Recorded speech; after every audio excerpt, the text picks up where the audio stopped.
Dans les secteurs Coteau, Bel Air à Mulhouse, les trams et bus ont été interrompus tout ce week-end suite à des caillassages. Les conducteurs de la Soléa ont fait valoir leur droit de retrait après de nouveaux incidents. Ils ont demandé la mise en quarantaine du secteur par mesure de sécurité. Dégradation des rames, caillassage des bus et des trams. Le syndicat UNSA a demandé un comité d'hygiène, de sécurité et des conditions de travail extraordinaires ce matin. Résultat, une reprise de la circulation normale dès demain avec une présence policière accrue dans le secteur. Des mesures pas forcément suffisantes pour les conducteurs de la ligne concernée. Ils dénoncent une peur quotidienne. Réaction du délégué du personnel au micro d'Émilie Jaffret. De notre côté, on essaye de faire en sorte de pouvoir sécuriser les conducteurs, les personnes qui se trouvent à l'intérieur de nos véhicules et également de responsabiliser les personnes qui habitent dans ces secteurs, qui connaissent très souvent les auteurs de ces caillassages.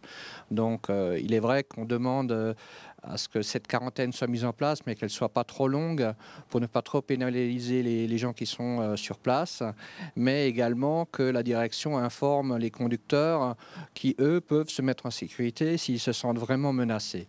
Et pour l'instant, on a un blocage à ce niveau-là, c'est-à-dire que la seule solution apportée par la direction est de mettre en place des forces de l'ordre qui, à notre avis, ne sont pas vraiment efficaces parce qu'un jour, ils vont partir et puis on se retrouvera comme avant.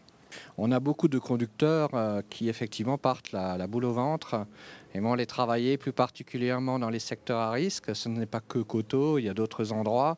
Et il est vrai qu'on est un peu à l'affût de chaque geste qui pourrait être interprété comme menaçant et on est très facilement, on va dire, ça nous prend beaucoup au cœur, donc on est vite traumatisé par n'importe quelle chose, quoi. Et puis c'est des collègues, on est obligé de rester unis et on se sent agressé à la moindre agression de chaque collègue. La solution réelle, comme dit, nous, la seule qu'on pourrait trouver, c'est déjà de faire en sorte que chaque personne puisse se protéger lui-même et surtout que les habitants de ces secteurs ils prennent les choses en main et disent voilà, c'est un voisin, c'est un copain de mon fils, parle-lui-en, on va leur en parler.